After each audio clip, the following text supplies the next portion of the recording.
Ibirego bikomeye bya politiki byongeye kuvuga kuri konsati Mutamba na Joseph Kabila na intumwa za Amerika n'Ubusuwisi zirimo zirakurikirana hafi ishyirwa mu bikorwa ry'amasezerano hagati ya Kinshasa ndetse na AFC M23. Ni mu gihe kandi ngo ubuyobozi bwa Masisi bwegereye AFC M23 ngo bwahumurije abaturage ba Kinigi ku mutekano. AFC M23 kandi ngo yahuje abayobozi b'amadini mu bukangurambaga bwo kurwanya Ebola igoma. Reka dore hano ku birego bya konsati Mutamba ndetse na Joseph Kabila. Ibirego bikomeye bya politiki byongeye kuvuga kuri konsati Mutamba ndetse na Joseph Kabila mu gihe politiki ya Repubulika ya Demokarasi ya Kongo ikomeje kubishyushye. Amakuru arimo kwirakwira cyane ku mbuga nkoranyambaga yongeye gukurura impaka ndende nyuma y'ibirego bikomeye birebana na konsati Mutamba na Joseph Kabila ndetse n'umutwe wa AFC M23. Aya makuru kandi arimo kuvuga ko konsati Mutamba yarasabye imbabazi Joseph Kabila ndetse kandi akagira uruhande rumushinja kuba hafi y'umutwe wa AFC M23 mu rwego rwo kurwanya umugambi avugwaho wo guhindura itegeko nshinga binyuze muri referendum abaturage bazatoreramo niba bashyigikiye iryo hindurwa cyangwa se batarishyigikiye. Iyi nkuru kandi yakomeje kuvuga ko hari umujyanama konsati Mutamba Metero Dori Mwanza wa Mwanza yabaye amaje kuva mu ishyaka rya Nojize rya Mutamba. Nkuko aya makuru abivuga ngo Dori Mwanza abatemenye n'inzira politike iri gufatwa n'uwari umukoresha we ndetse ngo akaba yavuze yuko adashaka kugira uruhare mu bikorwa ashobora kubona nk'ibangamiye Repubulika. Amakuru kandi akomeza avuga ko Dori Mwanza ashobora gushyira hanze ibindi bisobanuro cyangwa se amabanga mu minsi iri imbere ku birego byavuzwe muri dosiye ya politiki iri guteza impaka nyinshi. Ku ruhande kandi rwa Joseph Kabila we amaze kinashinjwa n'abaturage muri politiki ya Kongo kugira uruhare cyangwa se kuba hafi ibibazo by'umutekano muri Burasirazuba bwa Repubulika ya Demokarasi ya Kongo. Ikindi kandi kirimo gukurimaka cyane ikibazo cya referendum n'ivugururwa ry'itegeko nshinga. Mu gihugu hamaze humvikana ibitekerezo bivuga ko ngo hashobora kuba impinduka mu itegeko nshinga, ibintu bamwe bashyigikiye mu gihe abandi bafata nk'umushinga ashobora guteza umwuka mibi wa politiki. Mu gihe kandi abaturage bakomeje gukurikiranira hafi aya makuru, benshi bategereje kureba niba hari ibimenyetso cyangwa se amatangazo yemewe azatangwa n'impande zivuga kugira ngo hamenyekane ukuri kuri bino birego bikomeje guteza impaka muri politiki ya Kongo. Tukiri kandi ku bijyanye n'intambara yo muri Kongo, intumwa za Amerika n'Ubusuwisi ngo zirimo zirakurikiranira hafi ishyirwa mu bikorwa ry'amasezerano hagati ya Kinshasa ndetse na AFC M23 mu gihe intambara ikomeje gukaza umurego muri Burasirazuba bwa Repubulika ya Demokarasi ya Kongo. Intumwa zituruka muri Amerika n'Ubusuwisi ngo zikomeje ibikorwa bya diplomasi hagati ya leta Kinshasa ndetse n'umutwe wa AFC M23 mu rwego rwo gusuzuma uko amasezerano y'amahoro aherutse gusinywa i Doha muri Qatar ari gushyirwa mu bikorwa. Nkuko kandi byatangajwe na Radio France International RFI, ngize intumwa zimaze iminsi zikora ibiganiro n'impande zitandukanye kugira ngo harebwe niba impande zanganye zubahiriza ibyo zumvikanyeho, cyane cyane kujyanye no guhagarika imirwano ndetse no kurekura imfungwa. Amakuru kandi avuga ko bino biganiro byagombaga kubera igoma ariko bakaba babihinduye, maze intumwa z'Ubusuwisi zikajya guhura n'abahagarariye AFC M23 Gisenyi mu Rwanda ku matariki 23 na tariki 24 Gicurasi 2026.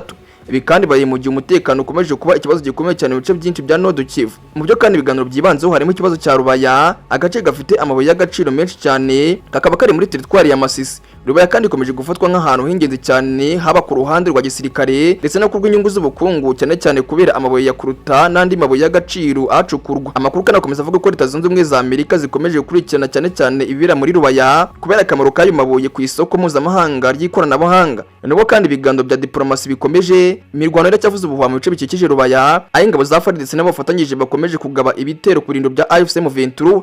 Hari kandi amakuru avuga yuko hakozwe ibitero bya drone byatumye ibintu byangirika ndetse n'imfu z'abaturage mu duce tumwe na tumwe. Benshi kandi base bavuga yuko bino bitero bigaragaza uburyo ibiganiro by'amahoro bikomeje guhura n'imbogamizi nyinshi, kuko mu gihe intumwa mpuzamahanga ziri kugerageza gushaka ibisubizo bya politiki ku rugamba y'imirwano ikomeje hagati y'impande zombi. Tukiri kandi kuri AFC M23 ngo ubuyobozi bwa Masisi bwegereye AFC M23 bwahumurije abaturage ba Kinigi ku mutekano. Ubuyobozi bwa teritwari ya Masisi buri hafi ya AFC M23 bwakoze uruzinduko mu gace ka Kinigi muri groupement ya Mupfunyiki babi mu ntara Nord Kivu mu rwego rwo kuganiriza abaturage no kubizeza umutekano mu gihe imirwano ikomeje mu bice bitandukanye bya Masisi. Nkuko amakuru yatangajwe n'inzego zegereye AFC M23 bivuga ngo umuyobozi wa teritwari ya Masisi Emmanuel Ndizeye Rutebuka yageze Kinigi kuri uwa 4 tariki 28 Gicurasi 2026, aho yavuganye n'abaturage basaba gukomeza gukorana n'inzego z'umutekano za AFC M23.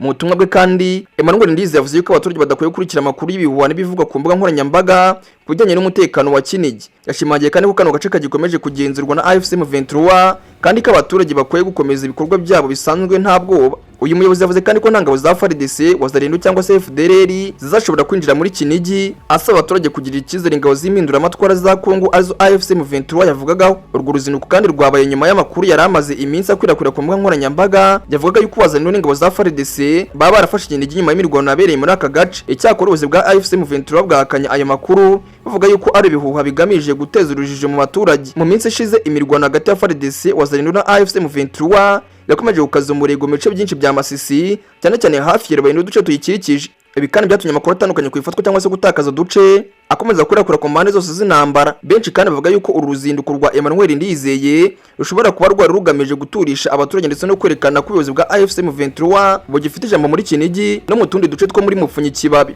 Sibyo gusa kandi ngo AFC M23 yakoze kubera ko ngo yahuje n'abayobozi b'amadini mu kangurambaga ko kurwanya Ebola Goma mu gihe ubwa bw'icyorezo cya Ebola bakomeje kuvugwa mu burasirazuba bwa Repubulika ya Demokarasi ya Kongo. Ubuyobozi bwa AFC M23 bwahuje abayobozi b'amadini n'amatorero mu nama yabereye i Goma igamije gukangurira abaturage kwirinda iki cyorezo ndetse no gukomeza kubahiriza amabwiriza y'isuku n'ubwirinzi. Iyi nama kandi abaye kuri umunsi tariki 28 Gicurasi 2026 iyobowe na Colonel Nangayo Beluo, umuhuzabikorwa wa politiki wa AFC M23 ari kumwe n'umwungirije Bertrand Simwe. Iyi nama kandi itorewe n'abahagarariye amadini n'amatorero atandukanye mu Nord Kivu ndetse na Sud Kivu. Mu ijambo rye Colonel Nanga yavuze yuko Ebola ari ikibazo gikomeye gishobora guhitana abantu benshi ariko kandi gishobora no kwirindwa mu gihe abaturage bahirije amabwiriza y'ubuzima. Yashimangiye ko kurwanya Ebola atari inshingano z'abaganga gusa ahubwo ko buri muturage, buri muryango ndetse n'abayobozi b'amadini bafite uruhare rukomeye mu gukangurira abaturage kwirinda ndetse no gukomeza kugira isuku. Ebola yica kandi ishobora kwirindwa. Intambara yo kwirwanya itangira kuri muntu ubwe. Ubu ngubu nimwe mu butumwa bwatanzwe muri iyo nama. Ubuyobozi bwa AFC M23 bwatangaje kandi ko bwashyizeho itsinda ryihariye ry'abakozi b'ubuzima rigamije gukurikirana ndetse no guhangana iki cyorezo mu bice bigenzurwa n'uyu mutwe. Muri iyi nama kandi abayobozi b'amadini basabiwe kugira uruhare mu gukangurira abaturage gukaraba intoki kenshi, kwirinda kwegerana cyane, gutanga amakuru ku bantu bafite ibimenyetso bikekwa ndetse no kwirinda amakuru y'ibihuha ashobora guteza ubwoba cyangwa se urujijo. AFC M23 kandi yavuze yuko amadini n'abafatanyabikorwa bakomeye mu kubungabunga ubuzima n'umutekano w'abaturage cyane cyane mu gihugu gihanganye n'intambara ndetse n'ibibazo by'ubuzima rusange. Iyi nama kandi abaye mu gihe burasirazuba bwa Kongo bukomeje guhura n'ibibazo byinshi birimo imirwano hagati y'impande zitandukanye ndetse n'ihunga ry'abaturage, ibintu bishobora gutuma indwara z'ibyorezo zirushaho gukwirakwizwa.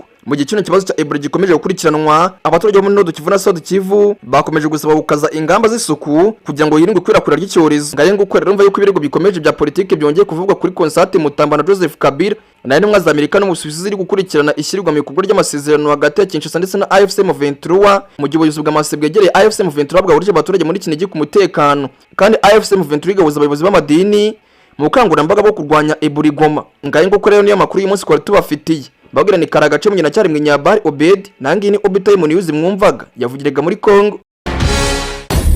Obitime.